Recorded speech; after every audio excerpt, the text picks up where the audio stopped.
ఆంధ్రప్రదేశ్ మరియు తెలంగాణలో GST registration చేసుకోవడం చాలా సులభం. మొదట, మీరు మీ వ్యాపారానికి సంబంధించిన పత్రాలను సేకరించాలి. పాన్ కార్డు, ఆధార్ కార్డు మరియు వ్యాపార చిరునామా వంటి ముఖ్యమైన పత్రాలు అవసరం. తర్వాత జీఎస్టీ పోర్టల్లోకి వెళ్ళండి. అక్కడ రిజిస్టర్ నౌ అనే ఆప్షన్ను ఎంచుకోండి. మీ ఇమెయిల్ ఐడి మరియు మొబైల్ నంబర్ను నమోదు చేయండి. ఈ సమాచారంతో మీకు ఓటీపీ వస్తుంది. ఆ ఓటీపీని నమోదు చేస్తే మీరు మీ ప్రాథమిక సమాచారం అందించాల్సి ఉంటుంది. మీరు వ్యాపారం చేసే రాష్ట్రాన్ని ఎంచుకోవడం, వ్యాపార రకం మరియు పాన్ నంబర్ వంటి వివరాలను నింపాలి. ఈ దశలో మీ పత్రాలను అప్లోడ్ చేయాలి.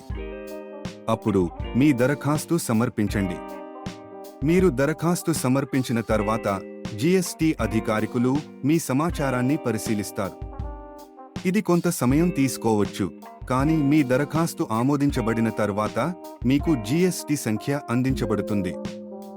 ఈ సంఖ్యతో మీరు మీ వ్యాపారాన్ని చట్టబద్ధంగా నడపవచ్చు. జీఎస్టీ రిజిస్ట్రేషన్ ప్రక్రియను పూర్తి చేయడం ద్వారా మీరు మీ వ్యాపారాన్ని మరింత విస్తరించుకోవచ్చు. ఇది మీ వ్యాపారానికి ఒక మంచి ప్రారంభం.